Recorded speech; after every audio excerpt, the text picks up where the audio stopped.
Together, growing in faith, changing communities.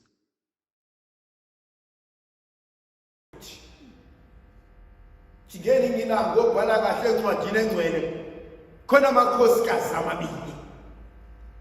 Lamakhosikazi amabili womabili anezingane. Athi benezingane athi nomunye bese ngcilile waphuza kwameka ebese incindezela ingane yakhe bese yashona. Ebese eba noqili athi ngoba sayishonile le yindaba ngayithatha kwenzelisa loya ephilayo izonzeliswa mina. Bavuka ekuseni abebheka lomunye athi lengane seyifile. Ebese ethi kodwa kusiye yami athi omunye eyakho lena ephilayo eyami. Esekuthiwa sambise enkosini uSolomon. Ebesethu uSolomon kabalengane akekho wayeyifuna efile kodwa bonke babefuna ephilayo. Athi uSolomon athi nikezeni isinkemba athi ngizakuyigabula phakathi. Wena uzothatha lolucezu omunye athathe lolacezu ukuze nobabili ningakhali. Ebesethi lo velo ngesiye yakhe athi ndabezitha sewukhulume kahle. Athi kodwa nina womntwana athi ungamele ukunikeze iphila injalo. Fike kanjani awukhona? Ubani owakhala? Ubani owathi Nkosi ngingancabela ukufa kunokuba umntana mafe? Khona abanye bethu esiphilile kodwa baba bethu babethi asibulawe. And so owayemzali kumina wayefuna ukuba ngife kodwa khona loma khona lesalukwazi khona lelikhehla elathi ngancabela ukuhlupheka kunokuba isibeletho sakho sibone amathambo omntanakho. And so ufike emhlabeni phekwethunzi phekwethuna lokufa. Khona inkonzo uNkulunkulu asinika yona ukuthi ezinye zezinto esihamba phezu kwazo saphuma nazo ezibelethweni zabazali bethu. Ezinye zamacala esiphekwa wamanje enziwa sasesibelethweni. Ezinye zezinkulumo esisibambayo manje zakhulunywa singakazalwa. Samba nakho asikwazi kodwa kuyasilimaza. Athi uJosefa mehleli nabakwabo indaba lo uNkulunkulu ambusise ngamaphupho kodwa thina asibusisi. Lithi izwi likaNkulunkulu uJakobe wayemthanda uJosefa. Wase wamthungela ijazi wathi lakhe azogqoka yedwa. Abanye bethu sishawa ukuthi sisuke saba yingane ezinhle ehlonipha abazali sibe ingane ezinhle ezenziwa ukuthandwa abazali bese kuthi laba abaphila impilo yabo base beyazonda indaba wena ube intandokazi la ekhaya hayi ngoba nakuma ayithandile uthanda inhlonipho enayo. Yangishaya indaba kaJosefa. Josefa uNkulunkulu umnikeza amandla okubona izinto zingakenzeki. uNkulunkulu umnikeza amandla okubona okufihlakile. uNkulunkulu umnikeza amandla okukhombisa okuqashileyo. Kodwa uyodi into engishaya ngaye akakwazi ukukhipha umlomo wakhe uvalekile. Akakwazi ukuthula nezimfihlakalo zikaNkulunkulu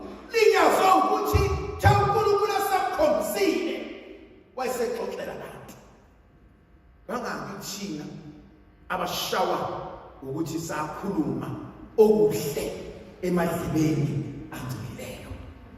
Bangabe thina sahlala emndenini saxoxa izinto sakhuluma indaba sitshela ukuthi sikhuluma into yasekhaya sitshela sikhuluma into nosithandayo kanti uyena ozokushevu empilweni zethu. Lithi izwi likaNkulunkulu uJosefa ngelinye ilanga uyahamba wamsela ukudla abafowabo. Mabembona bathi nansi inyanga yamphupho yangithinta le ndaba ukuba abafowabo bamfune file. Kanjalo bayamdayisa, kanjalo uyafika eGibhithe, befika eGibhithe ebese ehlala emzini kaPhotifa, befika kulomuzi kaPhotifa, nkosikazi kaPhotifa athi uJosefa ufuna ukumhlwegula. Kunenkonzo uNkulunkulu engimbone yenza. Khona izinto ezenzakalayo empilweni zethu esithi ama-series of bad things. Athi omunye umuntu unebhathi, athi omunye umuntu idlozi lingahlile, athi omunye umuntu izinto zami zimnyama, athi omunye umuntu izinto zami yisathane. Kanti kwesinye isikhathi uNkulunkulu uyayivumela izinto zenzeke ngoba ufuna ukufaka uJosefa etilongweni.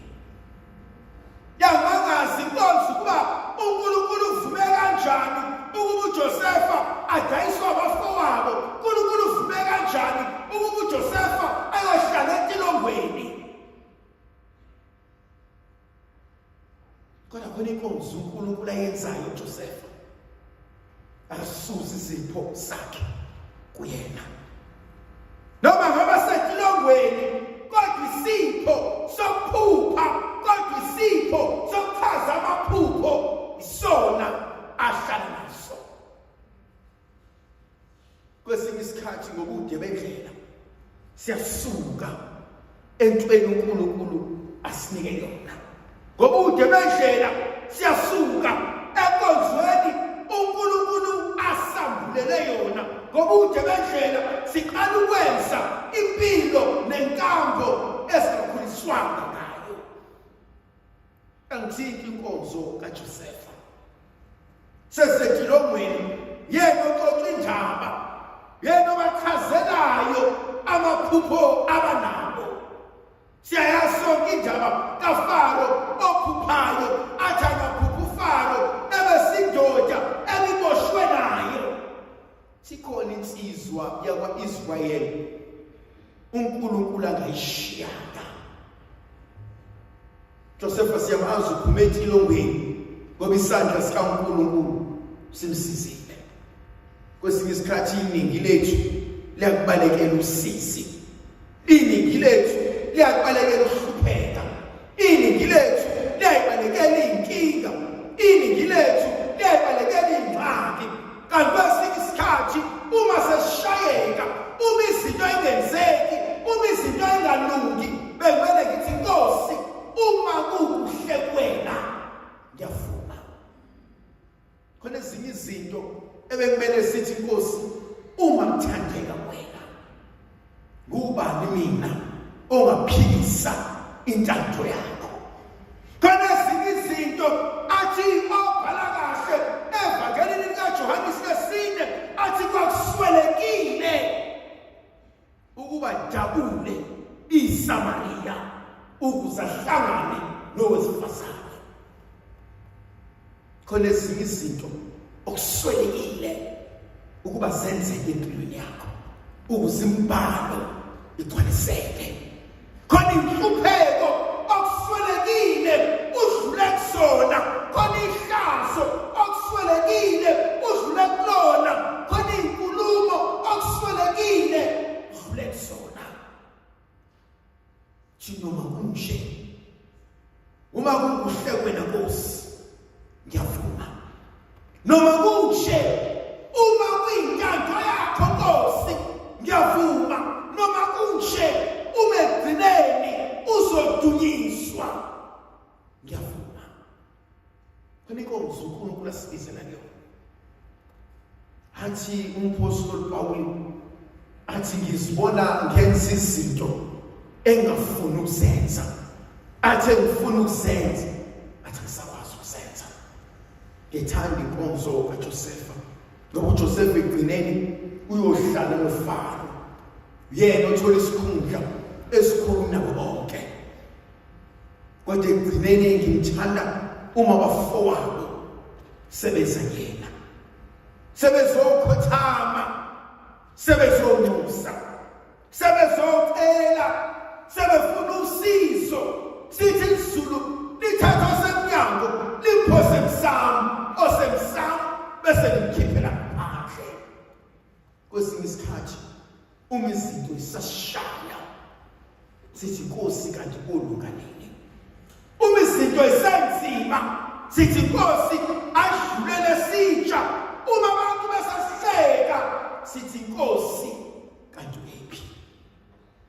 Inkonzo uNkulunkulu engibona eyivusa namhlanje, inkonzo yokuhlala enyaweni zikaJesu, inkonzo yokuhlala impendulo ungenayo, inkonzo yokuhlala inhlamba ingena, inkonzo yokuhlala imcibisholo ingena, inkonzo yokuhlala uba inhlekisa kwabakwenu, inkonzo yokuhlala bonke bekhombisana nawe. Ayinto ebuhlungu njengobasebenzi uzutshela ukuthi musuqeda isinkwa sey'ngane zesikole, musuqeda ukuthi kakade vele wena awumsebenzi walutho. Ayikho into ebuhlungu njengokuba umuntu obuwenza konke, ubenzela konke, kodwa namhlanje awusenawo amandla okubenzela nobenzela okuhle bahlekise ngawe. Ayikho into ebuhlungu njengokuhlupheka emhlabeni uzudelelwe, udelelwe nayingane encane. Josefa nenkonzo angikhombisa yona namhlanje. Josefa uthe sehleli bese beyafika abafowabo. Lithi izwi likaNkulunkulu wayebabona, wayebezwa bekhuluma ulimi lwakwabo bengazi ukuthi uyabezwa. Kwesinye isikhathi abanye bethu banenyazwe inzondo, asikwazanga ukudlula, sathi Nkosi bangilimazile kodwa ngifuna ukufana nabo.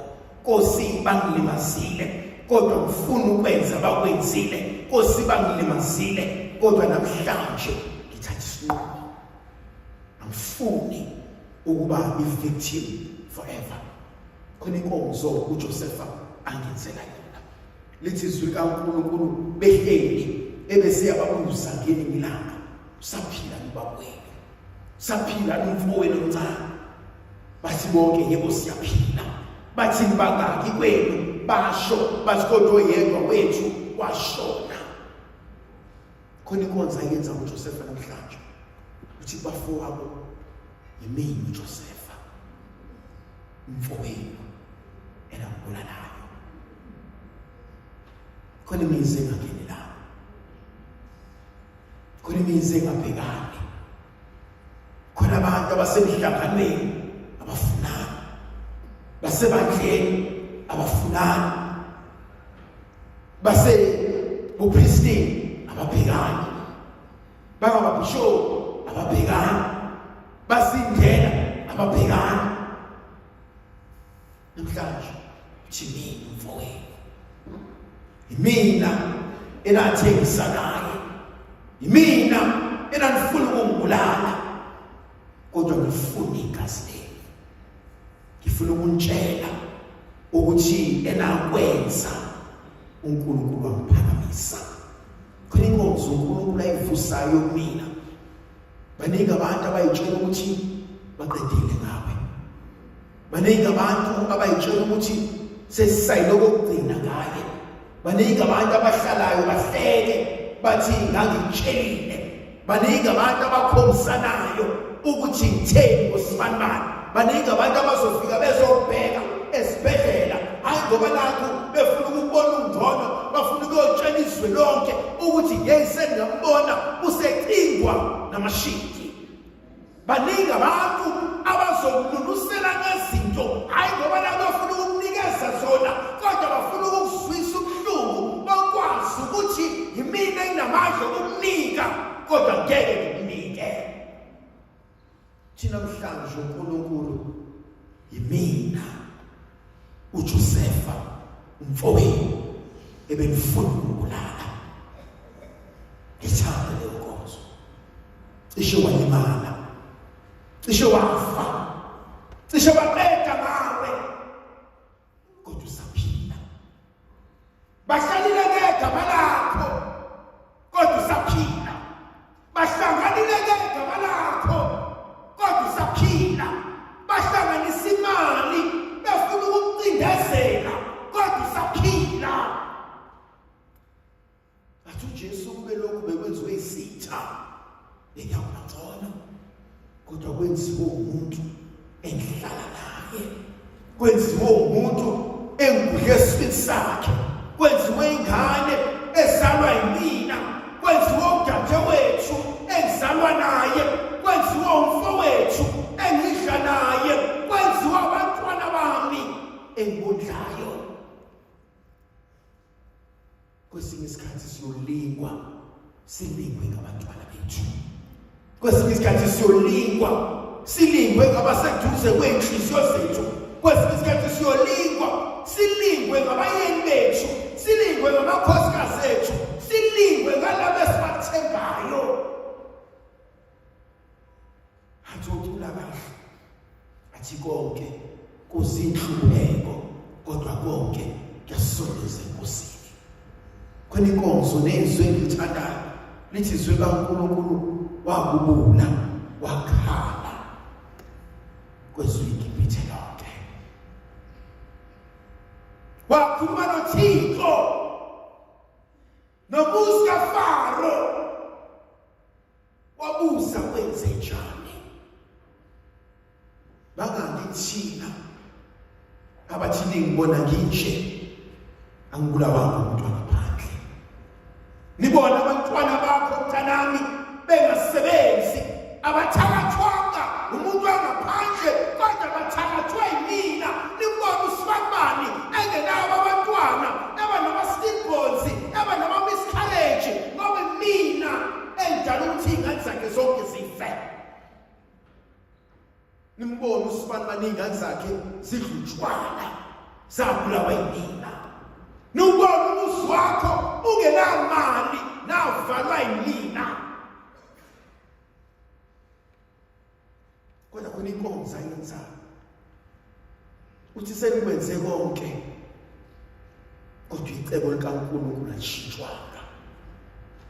Yazi ngiyamthanda methi ningayidinelwa, ningadinwa, ningathutheli, ningasoli. Nanithi niyangibulala, kanti niyangweza. Nanithi niyaqeda, kanti uNkulunkulu unomsebenzi awenzayo. Kama khona inkonzo uNkulunkulu engifisa ayidlulisele yona, inkonzo yokuthi inkosi bebefuna uqeda ngayo, kodwa ungavumi, ungavumi, ungavumi, ungavumi. Shonjalo ngelinye ilanga uSamson uthi inkosi sebengikhipha amehlo, uthi inkosi uDinayi nawo sehlekisile ngami, uthi inkosi ney'ngane zakhona seyikhombisana ngami, uthi inkosi sengiphenduka ihlaya, uthi inkosi sebengigude iy'nwele. Khona inkonzo engifuna ukungena kuyona yokuhlumelela isimo lezintsha, yokuthi sebekwenze konke, because it's not over until God says it's over. Sebengigudile, they've written me off. Sebethi angisose ngabeletha, angisose ngaba nabantwana, angisose ngaba nomsebenzi. Bathi iy'ngane zami ayisose zaphumelela. Bengifuna ukuthi inkosi usangayihlumeleli isimo lezintsha. Nkosi sangaqala kabusha. Nkosi sangawenza umsebenzi wakhe empilweni yami. Khona inkonzo engithintayo uthi uJosepha uNkulunkulu ungibeke kule nkonzo ukuze kusizakale mina. uNkulunkulu ungibeke kule nkonzo ukuze amandla akhe apheleliswe. Thando zami ngifuna singene kule nkonzo yokuthi inkosi ngilimale ngilinyazwa abasekhaya. Kodwa namhlanje ngicela ungiqaphele. Kodwa namhlanje ngicela ungilungisele. Kodwa namhlanje ngicela ukubuyela kuwena ngibe isipho owawungiphe sona. Lithi izwi likaNkulunkulu uJosepha uma esephambi kwabafowabo. Abafowabo cannot stand him. Abafowabo cannot understand. Even esezoshona uJakobe, abafowabo bayamtshela uJakobe bathi baba, hamba utshela uJosepha athembise ukuthi noma usufile ngeke ayibuyisele wena. Ngeke asilimaze uyohlala ezweni lakho. Kunenkonzo engifuna ukuphetha ngayo. Kunabantu abakwenza ububi bakusaba ngoba bayasaba ukuthi ngelinye ilanga uyobalimaza. Ngifuna ukuthi mhlawumbe kuthina bese ngimcele noNkulunkulu ukuthi inkosi sengiright. Nkosi sengifuna uqhubekela phambili. Uthi uma bekuyisebenzela indodana nomoya ogcweleyo